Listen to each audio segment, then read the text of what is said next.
C'est une affaire sordide qui fait actuellement la une de la presse et secoue l'opinion publique.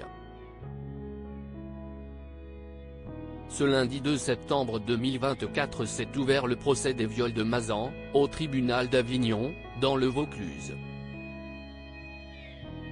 Un procès hors norme, où 51 hommes sont accusés de viol aggravé sur Gisèle Pelicot, une mère de famille effroyablement trahie par son mari, dont elle partageait la vie depuis plus de 50 ans. Pendant près de 10 ans, entre 2011 et 2020, Dominique Pelicot avait pris l'habitude de droguer sa femme à l'aide d'anxiolytiques pour la rendre inconsciente, avant de la livrer à des inconnus recrutés sur Internet. Si près de 70 personnes auraient répondu à l'annonce et accepté de commettre ces actes immondes dans la maison familiale, seulement 50 d'entre eux font actuellement face à leur juge, en plus de Dominique Pelicot, qui filmait les ébats. Ce n'est qu'en septembre 2020 que Gisèle Pelicot a découvert l'horreur qu'elle subissait à son insu, lorsque son époux a été arrêté dans un supermarché de Carcassonne, après avoir été surpris en train de filmer sous leur jupe des clientes.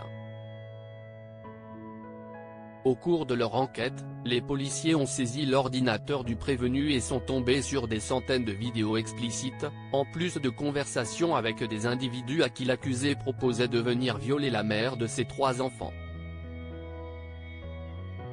Au total, cette dernière a subi plus de 200 viols par 72 inconnus. Une femme digne alors que le procès devrait durer plusieurs mois, Gisèle Pelicot s'est présentée devant ses agresseurs avec une détermination poignante. Elle a d'ailleurs refusé le huis clos, estimant que la honte devait changer de camp. À la barre, c'est néanmoins une femme brisée qui s'est souvenue du jour où elle a dû visionner les photos et les vidéos de ce qu'elle avait enduré alors qu'elle était en état de soumission chimique. Aussi espère-t-elle vivement voir les accusés condamnés à une peine exemplaire grâce à son témoignage.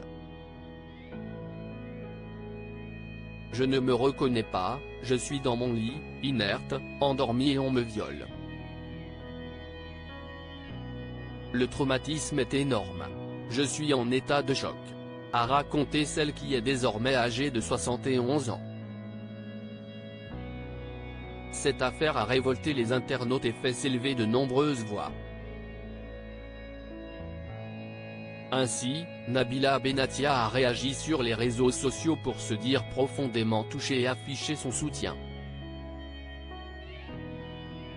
Elle a ainsi lancé une cagnotte afin de financer les frais de justice de Gisèle Pelicot et l'aider à se reconstruire. « Madame, j'ai été profondément touchée par votre histoire. Je suis admirative de votre courage et de votre force. Vous êtes un exemple pour toutes les femmes sur cette terre. J'aimerais que l'on puisse toutes participer à vos frais de justice et vous aider à traverser cette terrible épreuve. Au nom de toutes les femmes, nous sommes avec vous du fond du cœur. » Nabila Benatia @Instagram. Une initiative qui, bien que critiquée par quelques-uns de ses détracteurs, a déjà permis de récolter près de 24 000 € sur les 100 000 € visés. Des profils terriblement ordinaires parmi les hommes accusés d'avoir participé à ces abus sexuels, qui ont entre 21 et 68 ans, se trouvent différents profils: pompiers, militaires, chauffagistes, infirmiers, surveillants de prison. Certains sont mariés et même pères de famille. La plupart d'entre eux se défendent en affirmant qu'ils pensaient participer à un jeu libertin consenti par le couple. Quant à Dominique Pelicot, ancien commercial à la retraite, celui-ci avait tout du père de famille insoupçonnable. Il a cependant été mis en examen en octobre 2022, pour le viol et le meurtre de Sophie Narmé, survenu en 1991, bien que sa culpabilité n'a pu être prouvée. En 2010, le septuagénaire a reconnu avoir agressé sexuellement Estelle Abbé.